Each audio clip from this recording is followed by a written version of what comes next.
MIDC police हद्दीत अवैध धंद्यांचा सुळसुळाट. पोलीस निरीक्षकांच्या कार्यक्षमतेवर प्रश्नचिन्ह. नमस्कार, आपण पाहत आहात CI न्यूज.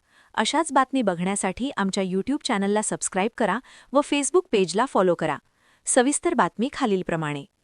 जळगाव शहरात कायदा व सुव्यवस्था राखण्याची जबाबदारी असलेल्या MIDC पोलीस स्टेशनची कार्यपद्धती एरवी समाधानकारक मानली जात असली तरी अवैध धंद्यांच्या बाबतीत मात्र धृतराष्ट्र भूमिका घेतली जात असल्याचा आरोप होत आहे.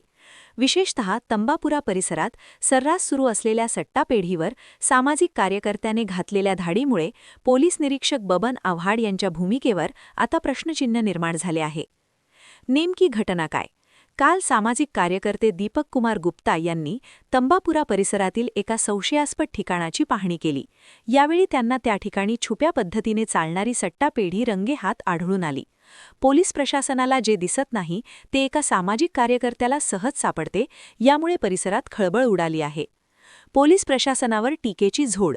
एकीकडे पोलीस प्रशासन गुन्हेगारीमुक्त शहराच्या गप्पा मारत असताना दुसरीकडे MIDC पोलीस स्टेशनच्या नाकाखाली हे अवैध धंदे कसे चालतात, असा संतप्त सवाल नागरिक विचारत आहेत. अवैध धंद्यांना कोणाचे पाठबळ? सट्टा, जुगार आणि अंमली पदार्थांच्या विक्रीमुळे तरुण पिढी बर्बाद होत आहे. हप्तेखोरीची चर्चा. या अवैध धंद्यांवर कारवाई का होत नाही?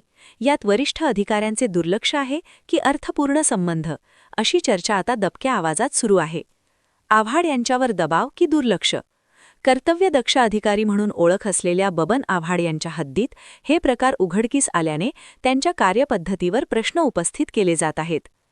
दीपक कुमार गुप्ता यांनी या प्रकाराचा पर्दाफाश केल्यानंतर आता पोलीस प्रशासन संबंधित सट्टापेढी चालवणाऱ्यांवर आणि त्यांना पाठीशी घालणाऱ्या कर्मचाऱ्यांवर काय कारवाई करते याकडे सर्वांचे लक्ष लागले आहे.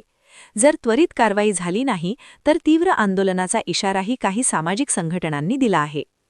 आपल्या परिसरात अवैध धंदे सुरू असतील तर आम्हाला आपण व्हिडिओ तयार करून पाठवा. आम्ही बातमी तयार करून अधिकारी यांना पाठवू. धन्यवाद.